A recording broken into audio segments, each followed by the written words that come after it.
Arsenal beat Bayern Munich in midweek. It was billed as the two teams with 100% records and 100% defences, but it was another ruthlessly efficient display by the Gunners, and that's what Chelsea are going to have to deal with at the weekend, Scott.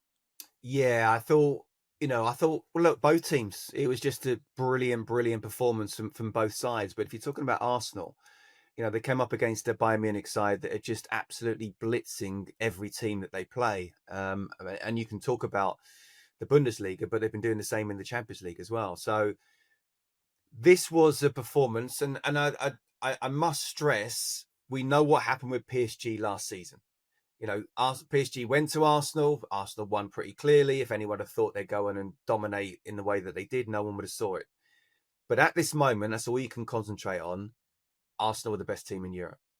And that second half, in the way that they stepped up and the way that Liverpool capitulated even more, Arsenal had that character and the substitutions. I mean, Madueke, Martinelli, Calafiori, Ben White, and Odegaard came on as well. So it just goes to show, one, they've got the squad, two, they've got the mentality, and three, they can find a way of scoring goals. And actually, shock horror, they conceded something which they don't normally do in the Champions League. So they are the complete side right now. And as I say, where they needed to step it up in the second half, they did just that. Bayern Munich couldn't live with their set pieces. But Declan Rice was just absolutely sensational. He is fantastic, isn't he? I mean, look, we talk a lot about Moises Caicedo, and the fact that those two are going to be on the same pitch at the same time on Sunday is quite a treat for everybody, really, isn't it? Because he's playing the best football of his career right now, Declan Rice. So what a great time! I was looking at the games last night, and you think Declan Rice playing the best football of his career, Harry Kane playing the best football of his career and in the best shape of his career. What a great time to be an England fan at the moment with those two players. Bukayo Saka playing incredibly well. Madueke coming off the bench and again scoring a goal last night. Terrific that you've got these talents playing so well. I think Rice's performance, though, have been elevated by the fact that they've had Zubimendi to come in and slot into that position at the base of the midfield. And he's very different to the other midfield profiles that they've had there in the past. He's not a destroyer. He's a metronome, isn't he? He's a player that dictates the pace of the game, and he allows others to go and do their business. Yeah, he looks like he never gets into a sprint, but he's always in the right place when he needs to be. And if he needs to play one touch, he'll play one touch, two touch. He will keep it simple, or he can play that kind of vertical pass.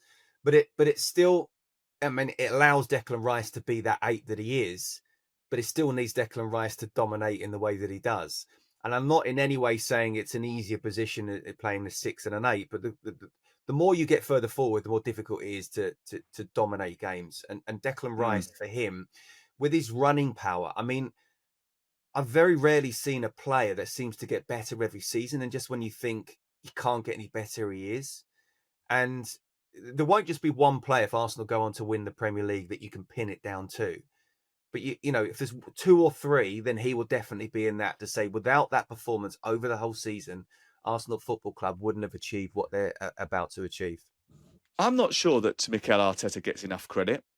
I think because Mikel Arteta is Mikel Arteta, he was the assistant manager at Manchester City, and then all of a sudden he was the Arsenal boss, and it was his first job, and he was 36 or something when he got it. There's a little bit of skepticism or sort of a bit sneering towards him because he's never done maybe the hard yards of going through the EFL or hasn't gone away and managed Real Sociedad first. Or do you know what I mean? It's almost a little bit like he was given the keys to the castle too cheaply.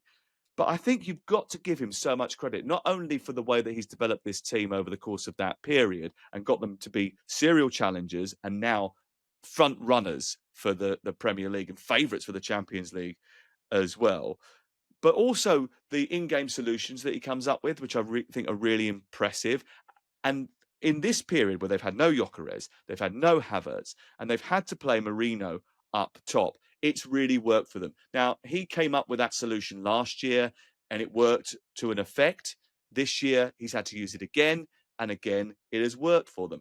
Do you think that sometimes his tactical nous is overlooked? Um, yeah, probably. I mean, I would say that he really has been given the best squad in the Premier League by a million miles, and I think the likes of Ezak coming in And by the way, since the start of last season, he scored 10 more goals than any current Arsenal midfielder. So to bring him in and add those type of goals that where Mourinho can drop off and then he can go in behind, or he can be that number 10 for the two wide players to go in behind. Plus, I think the likes of, what he did last night, what I think about Mars Lewis Skelly. I think he's a great talent. He does need to learn a little bit more on the defensive side. And Michael Olise went past him a couple of times. What did he do? He brought on Calafiore, who not just sort of kept him quiet, but also got forward and made the assist for Madueke's goal. So it's Yeah. about knowing what to do, when to do, and when someone needs a little bit of help. So yes, from a defensive, from an attacking point of view, he's not been afraid to go down the set piece route, which was seen as a bit kind of like anti-football a couple of Bit seasons ago. rudimentary. Exactly. So no. I think, listen, he's been given all the tools this season more than ever. But I think the fact that he's built it up, even going back to Aubameyang and what he did there, that was a big, big statement. And fair play to Mhm. Edu and the hierarchy for sticking behind him. But that's what can happen if you feel you've got the right person in place and you trust the process. And that, I do think they're going to win the Premier League. I don't think they're going to win the Champions League. I think it's too difficult to win both. But Yeah. they'll be in with a shout. Yep. I think it was interesting that you said they've got the best squad in the Premier League by a million miles. The recruitment's been very good. But I look at City's squad, I look at Chelsea's squad, I look at Liverpool's squad, and I think, there's good squads around the Premier League. The difference with Arsenal is that I think Arsenal's squad is the most balanced squad. Every single position has two players of high quality, and nobody else has that. But that's taken time. And I think, again, and I keep banging on about it. I know I shouldn't be a big advocate for Arsenal and Arteta, but I can't help but be impressed by the fact that if you decide you're going down a certain road, that you follow it to the end. And that's what Arsenal have done. They've allowed their manager to recruit. They've allowed their manager to pick the system, to pick the plan, to lead from the front, and they are reaping the rewards. And there's validation in keeping a manager for a long time. And I quite like that. I think, especially being a Chelsea fan, experiencing a change in the dugout almost every 5 minutes, it feels like sometimes. It's nice to be in a situation, I imagine, as a club where you've got someone to hold on to. And this is why it's fascinating to see what Liverpool do. I mean, Liverpool aren't sackers, but what Arnie Slot's done in his first season. Now it's really bad. Some Liverpool fans are saying they should get rid of him. You know, what do you do? Then that's where you have that conversation and sit down. And obviously, there's been those conversations before with Mikel Arteta, and the hierarchy have gone, listen, this guy knows what he needs to do. There's a big Mm, turnaround that needs to happen. We need to support him in the tough times. And there have been some very, very tough times. And the only thing I'd say is with Chelsea, the squad is too young and not ready yet. With Manchester City, they're still in that transition from the massive empire that they had 2 seasons ago. Who was the other one? Liverpool are doing what City did last season. But City won 4 straight Premier League titles, not just one. So it's is theirs to lose for sure, and 100%. And that's why this game at Stamford Bridge, almost for the Premier League, need Chelsea to win it. But I think Chelsea can get a draw. You would say that. I No, would say that as well. no, I Yeah. want Chelsea to win Hey, listen, guys, whatever. we're doing it for the good of the Premier League. We're not. There's Sam, no heart in this. This is all down to the good of the Premier League. Sam, I don't care if the roles were reversed. I'd want Chelsea to win, so I don't mind saying that. But what I am saying is, if Arsenal go to Stamford Bridge and win this game, then it is 100% theirs to lose. They've pretty much done everything, or they're on their way to doing everything, and they just look as if they're going to be even more stronger than before.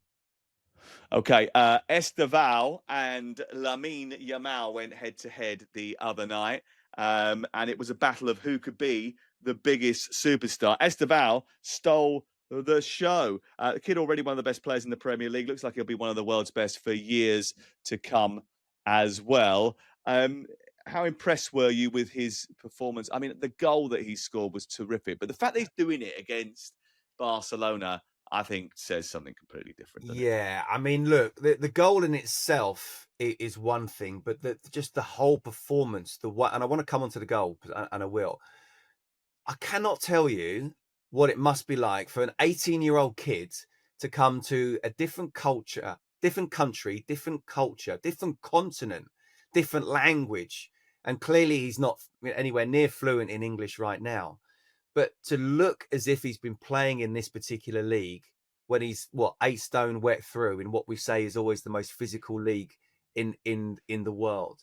For him to make this type of impact is nothing short of sensational. Now, the goal itself had absolutely everything. It had directness, it had pace, it had skill, it had strength, it had 2 foot, it had close control, and then it had a Mm. wonderful strike at the end. So, I mean, look, I think Enzo Maresca's dealing with him really well. I think he's managing him and making sure he's not playing in him every single game all the time and then relying on him too much. And later on in the season, he will tire.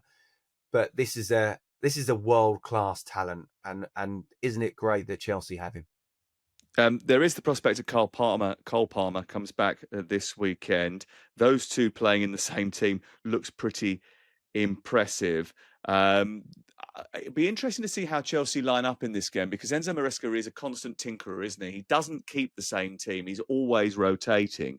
Will James play in midfield to try and add a little bit of ballast in there? Will it be Caicedo, Enzo, Fernando? Will they go for an extra defensive midfield player as they did earlier in the season? Will he try something different like he did against Liverpool when he played Malagusto in midfield and went man to man all over the park and then, had the finishes that came on and changed the game late in the match? It's going to be it's going to be tactically intriguing, I think, this match between the two teams at the top of the Premier League. And of course, if Chelsea were to win this, the gap would close and people would automatically start talking about Chelsea as the closest challengers to Arsenal. I don't think whatever happens, that's possible for Chelsea because of the leadership angle. I don't think there's enough of that in the team right now.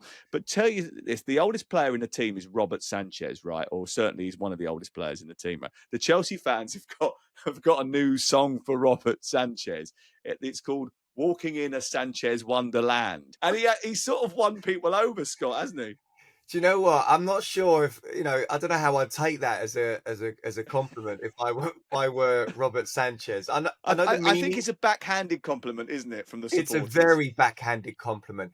Can I just go back a little bit? As you mentioned about Mikel Arteta, can I mention Enzo Maresca and the fact that how well he's doing right now and the tactics behind that Barcelona high line playing Neto up front and then the 2 wide players with pace as well. Yeah, it's impressive. Very impressive. Okay, I've got that out of you. You Um, got it. You got me to say it. I think he's doing a great job. I think he's a really talented manager who is learning in the job in the way that Mikel Arteta was in the early days. But Robert Sanchez, look, I'm almost turning as well, and I've said the goalkeeper role is so important that he's not someone who could win Chelsea the Premier League. But the last 6 months, basically because he's actually one, stopped making basic errors, and two, he's just getting rid of the ball rather than trying to play intricate passes if he's number 10. So Mm. yeah, hopefully he understands the sentiment behind the song of the Chelsea fans because it's certainly Yeah, meant for it's just a positive. little bit of banter. It's okay. It's fine. Listen, as long as he keeps keeping clean sheets, and Chelsea are doing that at the moment, Absolutely. then they will be very, very happy.